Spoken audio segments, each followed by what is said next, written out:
And you are, in my opinion, and you will eventually be, the number one pound for pound fighter in the world. I think you're already there. Do you, at this point in your career, do you still have doubts? When you're going to training sessions, do you still ask yourself, can I do this? Or are you just all systems go, there's never a doubt in your mind? Absolutely. Tons and tons of doubt each and every time. But I think that's what keeps me at the top, is having those doubts. If those doubts aren't there, then I got to put them there, because those doubts are what helps me train and motivates me and to continue to push harder and harder, because there are all these young guns gunning for me and I've got to hold them off for as long as I'm still doing this. And a lot of people don't see that on a day-to-day basis. They don't see that. They didn't know anything about this. They don't know that this happened 2 weeks before I actually stepped in there and competed in my last fight. They don't see all the different obstacles that you have to go through just to make it into that octagon. So, it's a special time for me. And at the end of the day, I'm just blessed to be in this time and be able to be, basically, I guess, in a sense, reaping the benefits of everything that I've put in. I think the outside world looks at sometimes as this is two men or two women fighting and going at it, when really it's a mental battle too. I thought it was so interesting.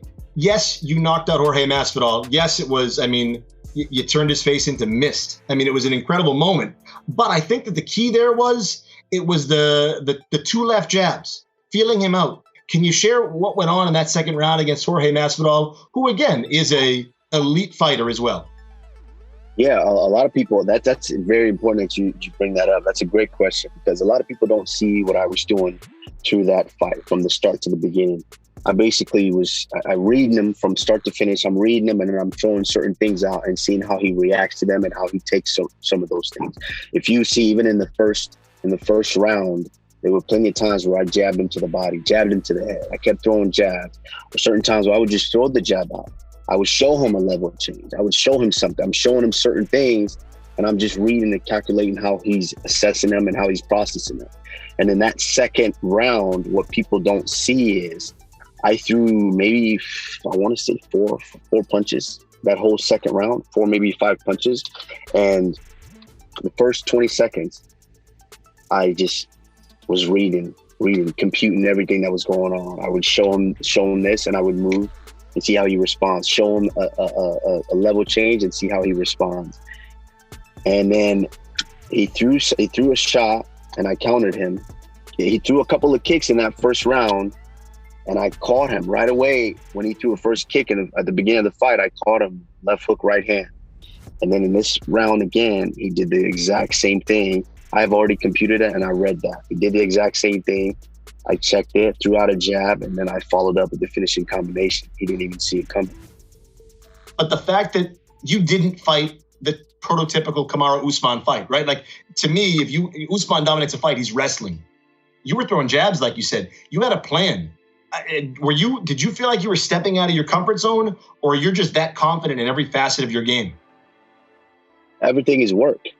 If I put the right amount of work in there, then I'm going to go out there, definitely I would want to display that. And that's why I wasn't satisfied with the first fight that I had with him. Yes, I took that fight on 6 days notice, and I had been working with my coach. That was the first camp that I've been working with him. And so it was tough. I was tense. And that's just how much better I am than these guys. Even on my bad days, I still dominate a fight. And that's what it was in that first fight. And I said, no, that wasn't good enough. I know I can go out there and display these newly acquired skills and put them to work. And in that second fight, that's what I did. I think one of the problems with your win streak is the Gilbert Burns win. Gilbert Burns is so special a fighter. He's just not a household name.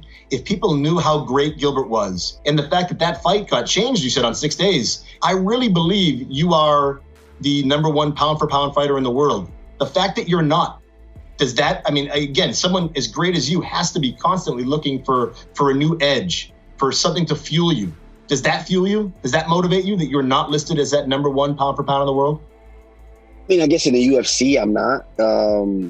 All through ESPN, which is obviously the leader in sports, everything worldwide, I am. So it is what it is. I don't really dwell on it, because if I'm not able to focus on my next opponent, the next task at hand, and I don't get through that, then I'm not on any list. So that's all I'm worried about, the next guy, and being able to go out there and solve that puzzle in an emphatic fashion.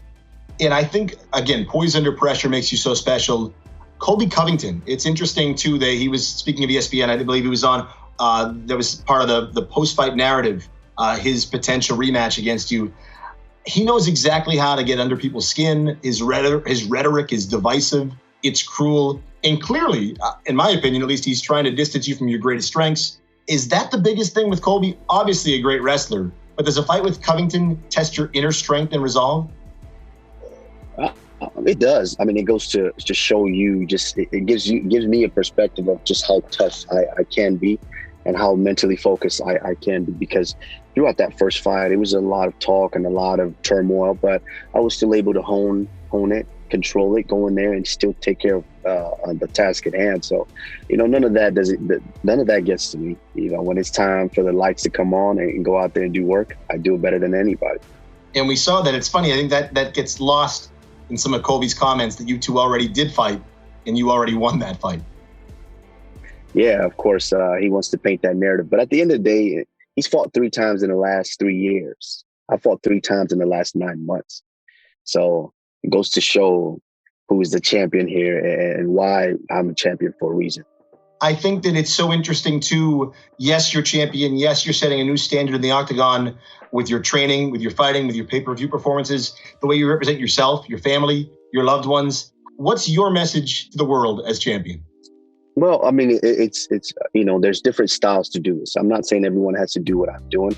My thing is I'm just being true to myself. And by being true to myself, I understand that in the position that I'm in and the platform that I've been blessed with, I have a responsibility to motivate and let the guys that are going to come, the guys and girls that are going to come after me, that there's a certain way that you can conduct yourself and you can do this.